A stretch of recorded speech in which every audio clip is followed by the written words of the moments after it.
I'm starting to get sick of knocking over my tripod every time I go to film something. So, I'm going to build an overhead rig. First, I'm going to decide on the height. I don't really feel like spending a small fortune on a camera rig, and I've got some old shipping pallet wood, and that will do the job. And one of the advantages of building things yourself is you get exactly what you want. So it's going to sit here like this, and it sits nicely in the corrugation of the container. Fortunately, I already have all the camera hardware required at hand. The GoPro screw, and the adhesive mount.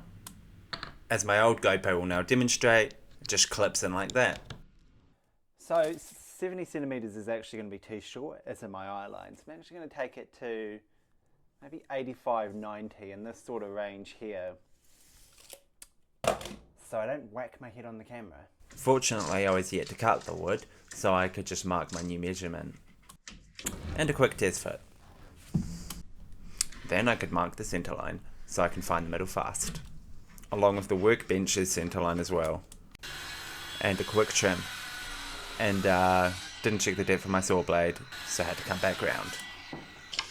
Cross piece the camera's going to sit on, I need the centre of the table, minus the height of the GoPro, and I need to account for the fact that GoPro lenses are offset, so if I want that in the middle of the table, I need to account for it.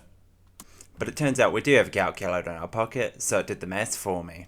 Cut the cross piece, it won't be strong enough on its own, so I need to measure out a base. And yes, I didn't set the depth right on the saw again, but that's because I didn't account for the 45-degree angle. I guess maths is useful after all. At least with the other side, I'll get it right the first time. With all my wood now cut, I can screw in the cross piece, screw in my brace, and drill the holes for the main arm to go into the workbench. I added a scrap piece of wood so I have a guide to go into the workbench, and when moving my workbench, I took out my lights. And then the camera had a spectacular fall. After fixing my lights, I could finally finish my project. My rig could now be attached to my workbench. I was happy with the level of the rig, so I could now move on to mounting the camera.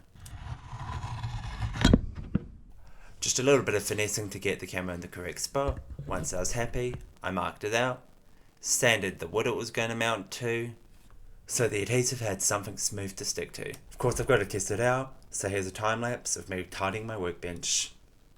So I should now have much less knocking over of tripods.